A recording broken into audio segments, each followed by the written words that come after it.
Hey church, it's Pastor Geoffrey with the weekly video blog update for the coming weekend, which is January 4th and 5th of 2025. Do you guys believe it? Here we are at the cusp of a brand new year.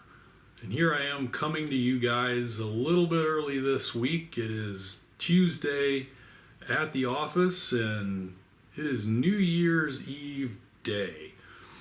And I'm going to talk to you about what's going to happen over the next week. There's a lot that's going on this week. And so we're going to start with our New Year's Eve fellowship tonight. We are going to be at the church at 5 p.m. We're going to have some root beer floats.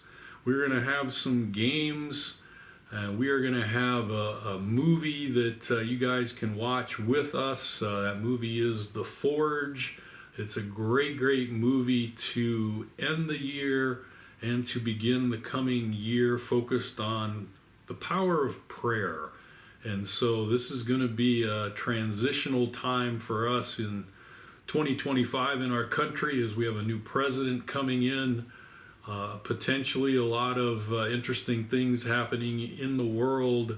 Still have a lot of war that's going on, a lot of partisanship, a lot of fighting, that's happening. And so I thought it would be interesting for you just to hear what my focus is going to be on for the coming message this week and indeed the coming year.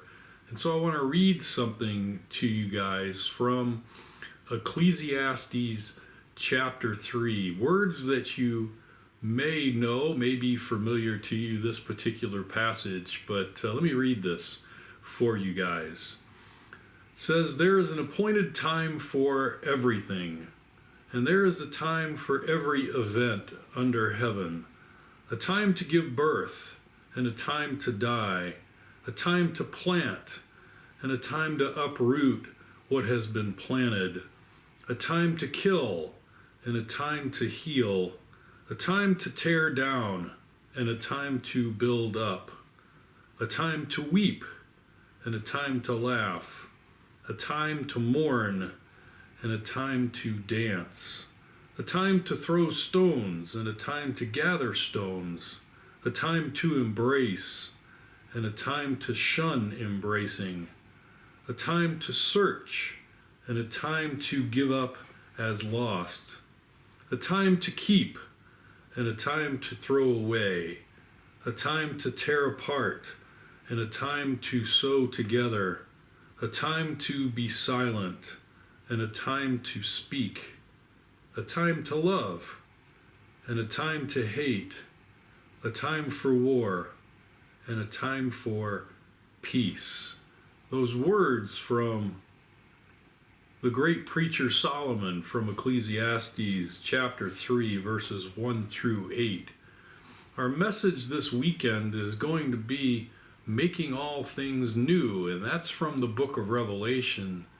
But I want to talk about the new year, and I want to talk about the new year focus, and I want to talk about how he can make us new and how we can renew our commitment to him as we go into the new year. And it's no surprise that we're going to have communion this coming weekend as well. We're going to have our fellowship meal after communion, our potluck luncheon as well.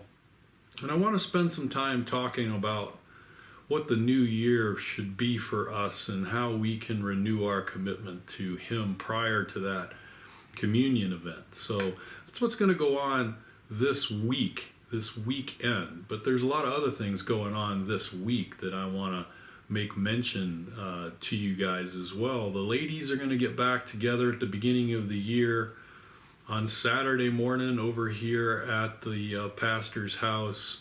There's a Bible study that the ladies have been doing about forgiveness called Breaking the Power of the Past, and that's going to be on Saturday morning as well.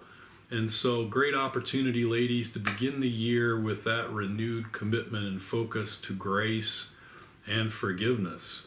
At the same time that is going on, I'm going to have the the leadership team at the church go over some of the finances. We're going to look at last year's budget, and then we're going to get together and talk about this year's budget. So if you are a part of church leadership, meet me over the church. Both of those events are going on at 9 a.m. The one here with the ladies at the house, and then up for the men, the leadership team at the church. So men, I'll be texting you about that event, and I want to make sure that you're a part of that, as well as we plan for the new year. Great opportunities to be able to start the year on a good footing and looking at last year's numbers, last year's successes, and planning for the future. There's also something special going on Sunday. It's going to be an event day where you can wear your favorite team jersey. So we're gonna be able to kind of support our teams. So I'm gonna wear a special jersey on Sunday morning that I like. And so if you want to support your favorite NFL team, or you want to support your favorite college team, or you want to support your favorite local high school team, whatever the sport is, if you're not into sports and you want to support some other local team or local organization, you wear a shirt to support that. I'm going to take a picture of everybody before the service starts, just to allow us to start the new year with some interesting opportunities to dress and to be a fellowship that has a lot of disparate beliefs but come together with a great love of the Lord and a great love for the teams that we support. So another opportunity for that is going to happen as well. So take part in that. That would be great for us to be able to do that. No Wednesday evening activities this week. After we meet up for fellowship tonight, we're going to be, off from Wednesday night for another week, because that's New Year's Day, and I imagine you guys have other activities going on.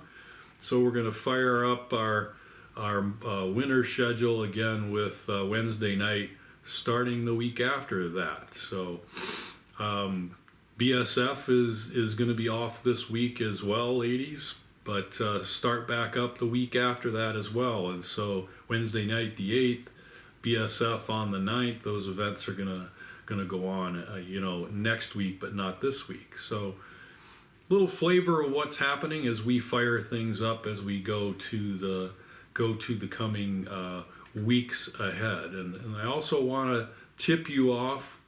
I was going to do a men's fellowship teaching event about the denominations of the church, how we got up to different denominations, how Baptist denomination came about, how Southern Baptist denomination comes about, how about Episcopalian and Anglican and Catholic and Congregational and Methodist. And so there's been some good questions about how all these kind of came about. And so I was going to do a study just for the men on that. And then some of the ladies said, well, I would like to be a participant in that. I'd like to learn that, as well. And so we're going to have an open Bible study event that's going to start not this coming weekend, but the weekend after that on Saturday mornings. And we're going to do that 2 Saturday mornings a week. And so not just the men's Bible study, but an open Bible study. And we'll have breakfast, and then we'll talk about the denominations, etc., like that. So a great opportunity again to learn a little bit more about church history and how things came about, and what does that say about how we should approach those who are in different denominations, and what do they believe differently than we do, and etc., like that. So good idea to plan for that. And that's, like I said, the 2nd and the 4th Saturday mornings of the month. We're also going to do in January, we're going to start a relationship study on Sunday nights. So our Sunday night worship service is going to focus on relationships. What does the Bible have to say about relationships? What does the Bible have to say about marriage? How are we supposed to interact with one another within relationships? What are the roles? Some of that you got from the messages from 1 Peter that we were doing in December, talking about the example husband, the example wife, etc., like that. We're going to broaden that a little bit, go back to the book of Genesis, open up the scriptures together and see what God has in mind for relationships. And so that will be a good study as well. All those things coming in January as we start up the new year. So we'll leave it right there for that. A lot more ahead. So again, I hope to see you guys tonight at our New Year's Eve fellowship. And I hope you guys are going to hang out at the church into January with all these opportunities to get together and learn a little bit more about the Lord. So I love you guys. Hope you've had a great 2024. I look forward to a great 2025 serving the church here at Calvary Baptist Church. I pray that you have the same joy coming for what we're going to do together in 2025. So love you guys. Hope you guys are having a great week. We'll see you at the church.